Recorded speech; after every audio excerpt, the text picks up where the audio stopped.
Okay guys, well welcome back to this week's episode of The American Landman. Hey, today I'm on a brand new property that I just listed. I literally just got this contract signed and we're out here for the first time, and I'm going to take you guys around. Lucy and I are going to walk to this property.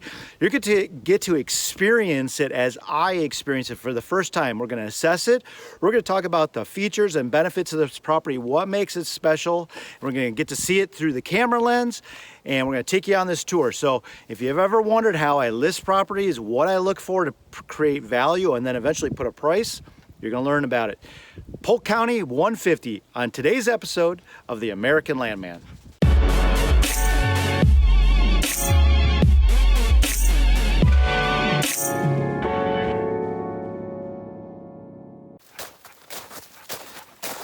Okay, well let's start introducing this property. So this is the Polk County 150, and what makes this special, there's a lot of things that make this special. I'm going to start with location. So we're in western Polk County, Wisconsin, and Polk County, Wisconsin is the next county north of St. Croix County, Wisconsin, which is the crossing from the Minnesota side to the west into Wisconsin to the east. So it's a well-positioned rural county that is within striking distance of a lot of people. And I've talked about this a lot of times, that demographic travel corridors, any place where you have millions of people and you've got major corridors coming into an area, that is always an area of interest when you're looking at a property from the standpoint of profitability and equity gain and future saleability. People like to be close to a property that they can get to, and that 1.5, maybe 2 hours on the outside is what they like, and this property fits that bill. I'm probably about an hour away from the Minneapolis-St. Paul Metro, within easy striking distance of a lot of people, and this area offers so much. There's the Governor Knoll State Park just a couple miles away. It's got equestrian areas, trails, snowmobiling in the winter, ATVing in the summer, great public land hunting, and thousands of acres of it.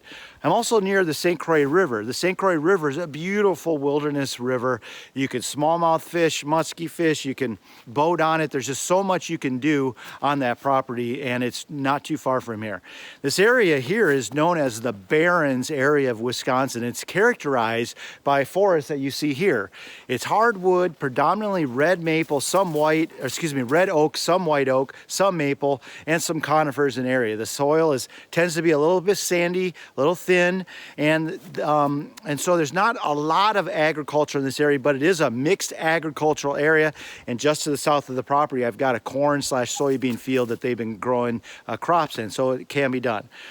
This property here hasn't been hunted hard for years, and that's probably a major benefit to you as a future buyer. The guys that own this bought this property back in the 80s. There was a small group of hunters. They have a nice little hunting shack, and they'd come up here and they do a little bow hunting. They might do a little rifle hunting, but you know, over the years, as it happens, the guys started to get a little older. They started coming up here less and less, and now they're putting it on the market. So I'm going to take you through this property, and we're going to assess it from multiple levels. We're going to look at the timber. As I look around here, I actually see some pretty good oak timbers, so there's some value here from that. If a guy wanted to come in and take off some of this timber and recoup some of his money. There's a trail system through here. I'm told that it's not well maintained. That's an opportunity. If a guy was to buy this property and improve these trails, maybe open up some more, that's going to be a boon to your equity gain. Trails are always great. You have to have good access.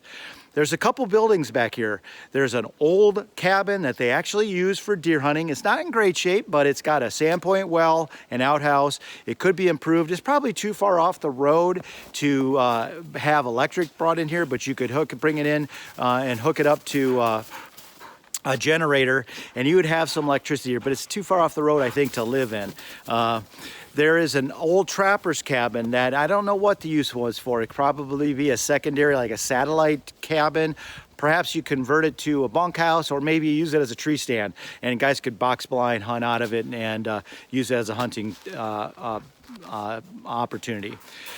Around this property, on the west edge of it, is the public land. There's Polk County forest land.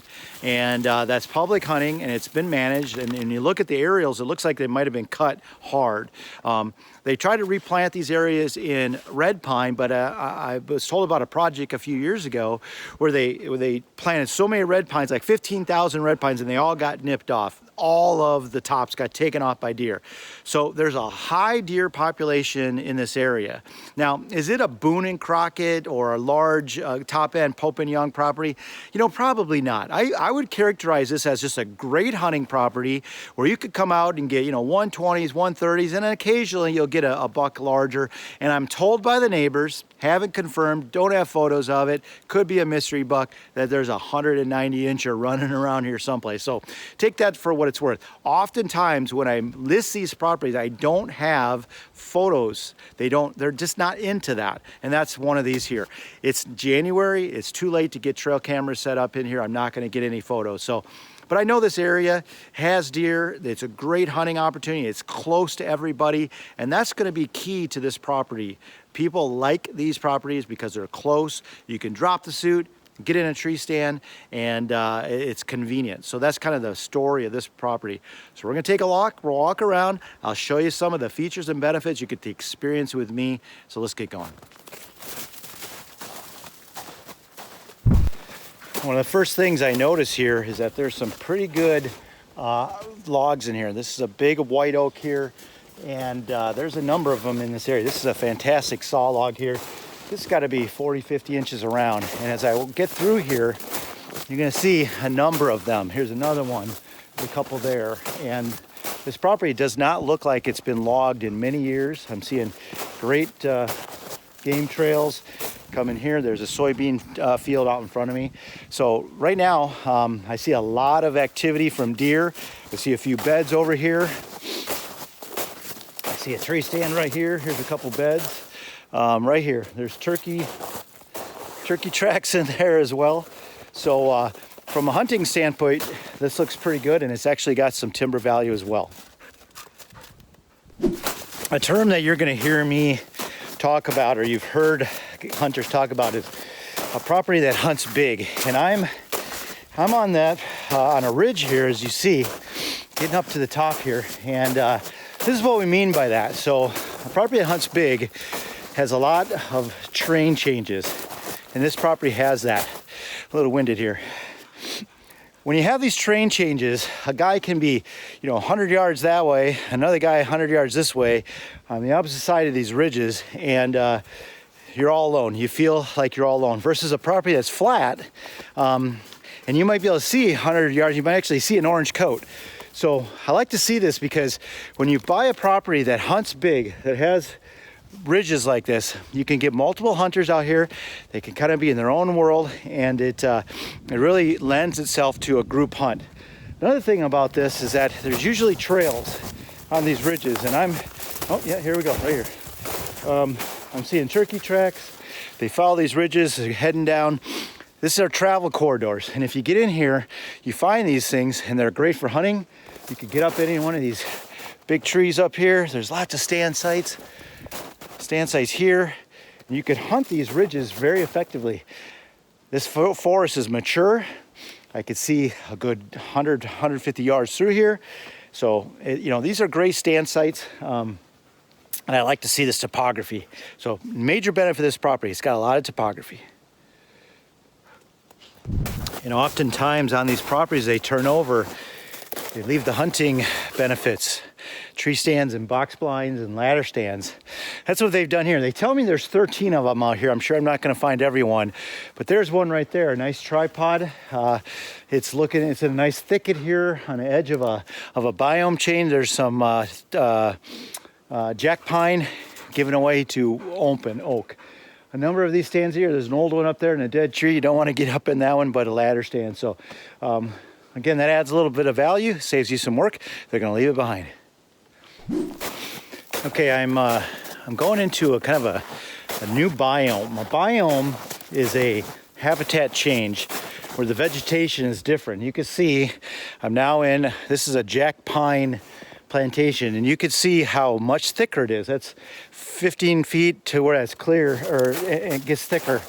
And this is great thermal cover. And anytime I walk a property and I see different habitat types, edges, that's what we like to see. It adds value, it adds to the huntability. The animals like it. There's a trail right here. There's just a lot of activity in here. I see a rub right here. And because these animals, they like edge. And so there's a rub right here. You know, and it just starts to make sense. As you come through here, you start to see stuff like this. And you ask yourself, why? Well, there's a habitat change. It's a biome edge, deer-like edge. That's what you want to look for. It adds value. It adds to the huntability. It adds just to the visual stimulation of a property. I love to see it. So let's keep looking. A lot of times when I'm on these properties, I look at how could I improve it? And here I found a natural opening. There's maybe, you know, 1/8 of an acre in size. I give you kind of a 360. But this is an area where a guy could come in and you could clear this out, a little bit of chainsaw work, take a few more trees out, open this up and have a nice little hidey hole food plot. And what's nice about this property is you get up in these pines, man, you disappear up there. So there's opportunities to do that. And that's an opportunity that I always look for. It's like, how could I improve a property? Could a guy come out here with a chainsaw, not a lot of equipment, not a lot of money, and add a lot of value to a property? And this has that. More trails, food plots, openings, box blinds, tree stands, all those things will add value to a property, make it more saleable to somebody. And easily you could push the equity up on this, you know, $500, $600 an acre by simply doing a little sweat equity and get out here and improving it. So always look for that. So here's another one of these natural openings I'll be talking about. Not sure why this is so open, but it's definitely been cleared. And I'm up on top of a point here, a hill. It's 200-300 feet elevation down into that valley. And this is a long ridge. It's got some decent timber here. A little food plot perhaps here. Obviously, a deer was bedded right there. They think the same thing. And I kind of see why. You get up here and you can see a long way around here, and this is the kind of stuff you look for. This is a great bedding area. You make note of this, perhaps put some food up here, just something to take note of. Love the elevation change in this property. That's going to be a theme of this property, elevation.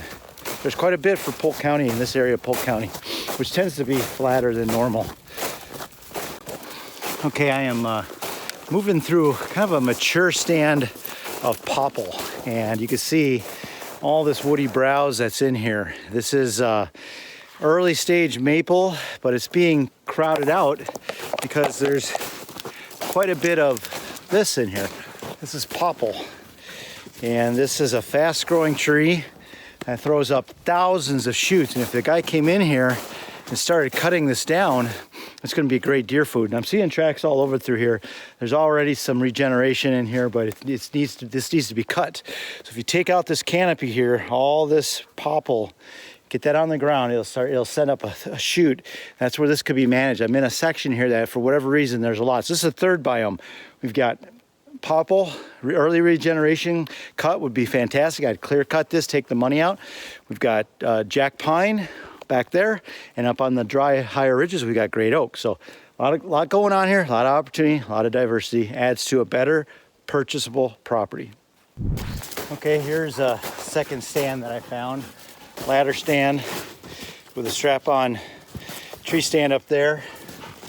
You know, when you come out here, make sure you check these, don't climb up them blindly, but these are being left behind, and you know, saves you a little work, a couple $100 you don't have to spend. Let me take a minute here to talk about timber. When you walk on a property, I made this mistake in the past, and I was talking to the agent. He started selling me on, you know, timber and harvestable timber, and really there wasn't. There was trees, but it's not timber, and there's a difference. Let's talk about that briefly. This is a red oak, and you can see the size of this thing. This is, gosh, I'd say it's a 60-inch trunk, and as I look up here, up until the split here, there's probably one, maybe two saw logs on here, a big mature tree. And as I walk around this, I don't see any seams. Oh, here's one right here. This is a seam here. That devalues the log, and then it gets up there and splits off. So, you know, you're gonna get a log off here, maybe two. The seam devalues it a little bit, but as I look around this, I know the camera doesn't pick it up, but there's same size logs everywhere. And what I look for in a property that maybe could be cut is anything that's got timber that's better than 18 inches. I don't like to cut or recommend cuts less than 18. That's what I've been taught. So when you start to see this, you got some money in here, and there's quite a bit of them in here. So when you're looking at timber and you're gonna, evaluate it based on some timber value, look for these larger trees that have been are available. This property has not been cut for many years, and there's a lot of timber value in here. Now, red oak isn't the highest timber value, but it definitely has some value. And then you just get yourself a consulting forester. If you come in here and you see trees like this, get a consulting forester in here. If you think there's value, have them take a look at it, maybe pay them for a little bit of their time for the day. And then when you go ahead and buy it, you can harvest it and recoup a lot of your investment. So this is a good looking tree, and there's a lot of them in here. And here's a great feature of this property, a hunting cabin. From the looks of it, I'm gonna go up and take a look around, but when you look at these, sometimes they look a little rough, but you gotta pay attention to the bones of the property. What do I mean by that? The foundation, the siding, the roof, if there's a heating source in there, the septic, if the electric, all that kind of stuff. That's the bones of the property. And if it's usable, there might not be, much to do with this. From the looks of it, I can see it probably needs some siding. I don't know if the bears have been clawing on it, but definitely needs some siding. It's hard to tell from the roof. We're gonna have to look inside and see what that looks like. But these can be usable. They can be valuable. In this case, I didn't put any value on it by direction of the owner, and he tells me it's not worth putting a value on. But to the right guy that has a little handyman skills, this could be the ticket. So let's go take a look. So when I come to these places, I just do a quick walk around, and you can see this has seen its better days. It's got tar paper underneath it, but this siding has seen its better days. So you're definitely going to be pulling that off. The big question to me is the roof and the windows. The windows look like they're old wood windows. Looks like you might have some critters living underneath there. I'm guessing it's probably heated by wood. Doesn't have a septic. They tell me it's got a Sandpoint well. Looks like he brings in some propane. Probably cooks with some wood or heats with wood. Old outhouse, but to some guys, to the right guy, this could be heaven. Guys like to do this. Guys like to do this. Might have to clean it up for your wife a little bit.